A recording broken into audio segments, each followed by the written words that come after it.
The federal government has announced that the recent declines recorded in the prices of key food commodities across the country are the result of targeted market interventions, increased production, and sustainable investment in the agricultural ecosystem. The Minister of Agriculture and Food Security, Senator Abubakar Kyari, revealed this during the 47th regular meeting of the National Council on Agriculture and Food Security held in Kaduna.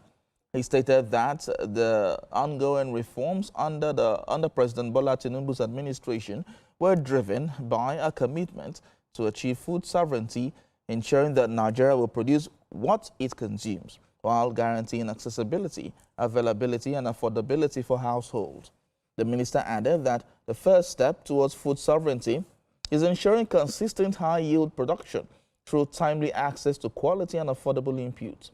Guided by this, the ministry, in collaboration with the African Development Bank and state government, has strengthened the National Agricultural Growth Scheme Agro-Pocket (NAGS) app as Nigeria's flagship program for input delivery and productivity expansion.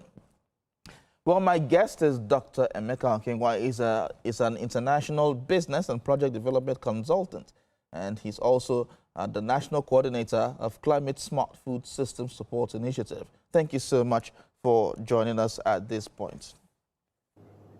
Thank you so much for the invite. I'm glad to be here. All right, so can you briefly describe the current state of agriculture in Nigeria? Well, I can just echo what the minister has said. You can look at it from the three broader approaches. First and foremost, he talked about strategic interventions, which is where you will now maybe place your import substitution. He talked about the support, to existing food systems, and then he talked about the other ancillary challenges, making certain that the farmlands and the productive facilities are safe enough, for people to begin to engage. So I think collectively is work in progress. Okay, we have done well. Yes, the argument, I'm sure this might come up in the course of this conversation, but okay, where food import bill has gone up. But it's important that if you're going to be asking that question, let me preempt it. Yes, it's gone up by about 200 billion, but it's gone up because what it's bringing in is very critical to making certain that your most needed staples when it comes to grains and cereals are available. So that intervention will be where government needs to step in, okay, to make certain that price is a little bit stable and affordable. And then if you look at the other aspect of vegetables, clearly the local production of vegetables and fruits have tripled or quadrupled because we are no longer just focused on only doing the seasonal production. We are slowly now moving into, the cycle production where, as a result of a mixture of traditional agro systems and then improve their farming methods, we're able to, grow more food all the year round. So I think it's work in progress. All right, so let's talk about the significance of agriculture to Nigeria's economy today compared to other sectors like oil and other services. Well, food is life. No matter how rich you are, if you don't eat, you will die. No matter how strong you are, if you don't eat, you lose strength. Okay, so food is a basic, it's some basic human need. You can't survive without food for more than maybe 14 to 28 days. After that, you'll die. So food is at the base of human survival. That's one. When it comes to agriculture, agriculture now has always been, will remain the biggest employer of labor. And it's also at the heart and root of our social inclusion. Okay, it's a business. You do not need a lot of skills, a lot of proficiency to be able to participate in. And then the value chain, the opportunities are just endless. So when we talk about agriculture, we might be able to now look at it from that scientific perspective and then look at it from the operational perspective where, our food systems or food production will come to play. So it is at the base. It's at the base of development. It's at the base of, nutrition. It's at the base of wellness. It's at the base of health. And of course, is at the base of your being able to keep alive. So it's critical and central. So looking at what you have just said, are we investing enough in agriculture? Well, enough is relative. You might never be able to invest enough in agriculture. And for us to be able to be food sufficient, at least for now. No, you can't be investing enough. Remember that our population is burgeoning. We're about 200 and something million people. So if you're going to be getting enough, it simply means you're going to be, investing to meet everybody's nutritional needs. That's huge.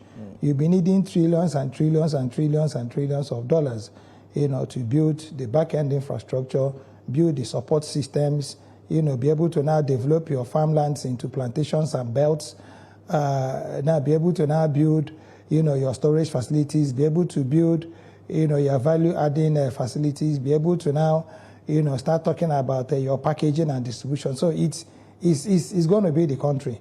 I mean, if you put all together the budget of Nigeria without removing anything and giving it to agriculture, it mightn't still be enough to solve it in one fell swoop.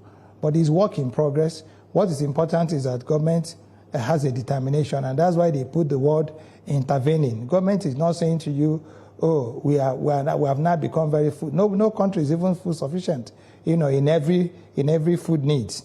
They might be, sufficient in maybe cereals and grains, but they might also be looking at bringing in the other vegetables, fruits, herbs and all that. So it's a collective thing. But are we doing enough? It's a catch-22 question. If I say yes, I might not be fair to the people who are going to bed hungry now, because enough will mean that everybody has enough to eat. I don't think that's the situation. But if I also say we're doing nothing, you also be very unfair, to the efforts that government has made. So I think the middle road is, like I said before, it's work in progress. But I also think that we need to start building new synergies.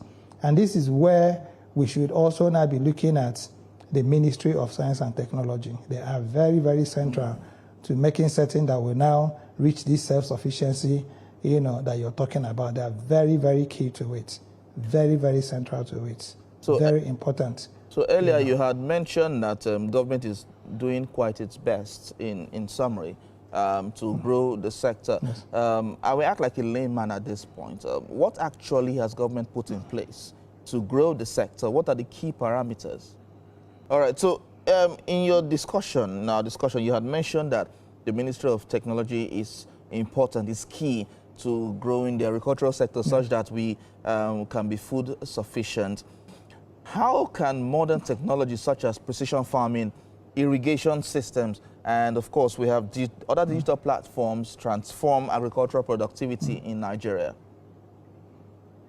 Yeah, that's why I said that the Ministry of Science and Technology is very important. And it might also be important for me to mention that all the agencies that actually support agricultural growth, like the National Biotechnology Development Agency, is under the Ministry of Science and Tech. The Raw Materials Research Development Council is under the Ministry of Science and Tech. FIRO is under the Ministry of Science and Tech. And then ANCAM, I think the one that does agricultural equipment, is also under the Ministry of Science and Tech. So this is why I say to you that they are very, very critical. There has to be not just a synergy, okay, but a union. Okay, just not to build that synergy or build that partnership, you need to build a union. So that, like you talked about precision farming, drip irrigation, maybe vertical farming, maybe agroponics, maybe aquaponics. Now, these are technology-based, programs. Okay, even the support power systems, these are also technology-based systems. So if you have the Federal Ministry of Technology now supporting with reverse engineering, it will make it a lot easier. And this is what other countries are doing. So the charge will be for our tractorization, for our mechanization, for our drip technology, for our drones technology.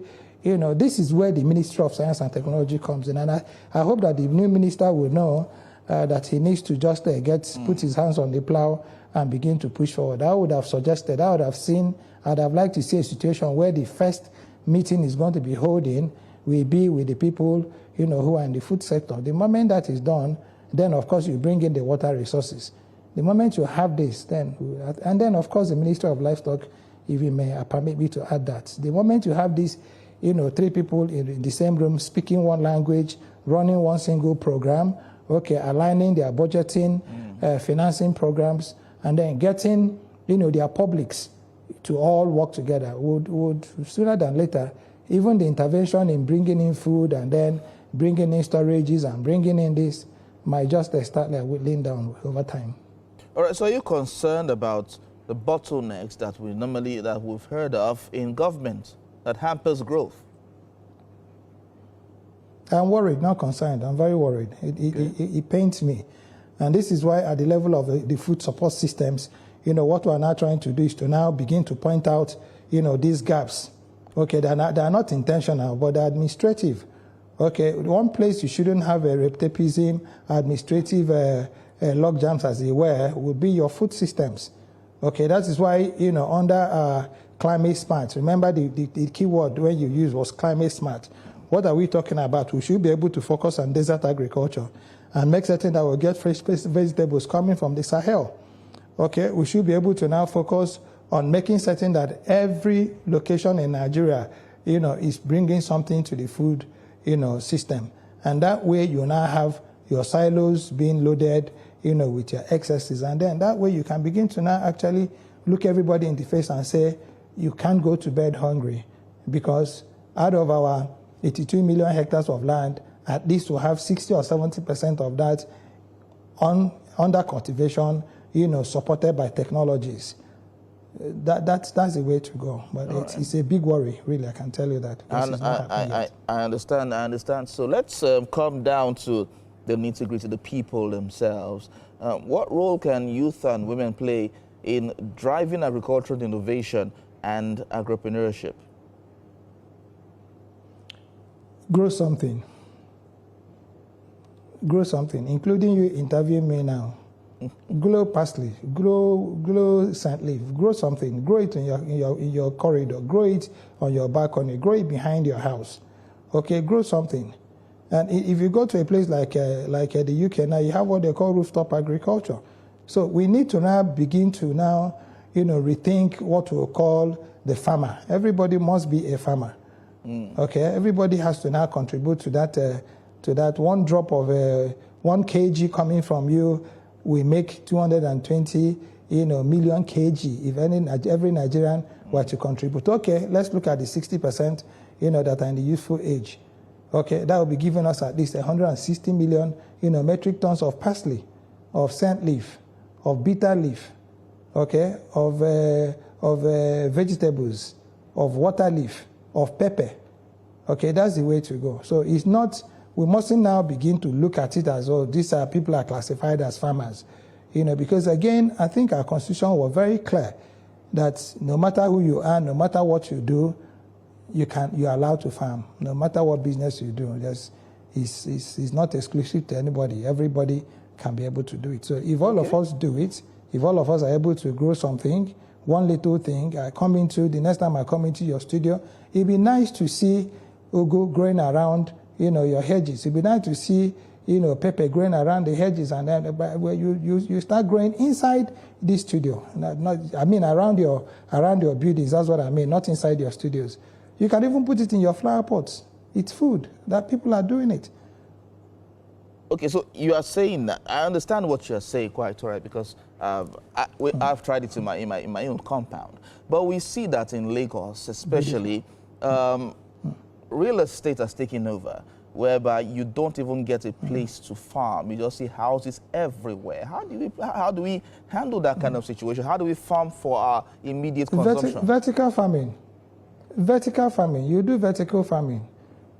At one time, when COVID had hit some people, and this wasn't even in the Western world, some hotels closed down and they turned into farms. Oh, okay. Okay, please fact check what I'm telling you. This question, I've done a video. I'm planting yam in bags in my house. This question, I've done a video. I'm planting yam in bags in my house. I live in a duplex. I live in a duplex. But it grows as it grows. Okay. It moves. The ropes move. But it grows as it grows. Okay. It moves. The ropes move everywhere. Everywhere. No, they don't move everywhere. You'll be very surprised that they actually.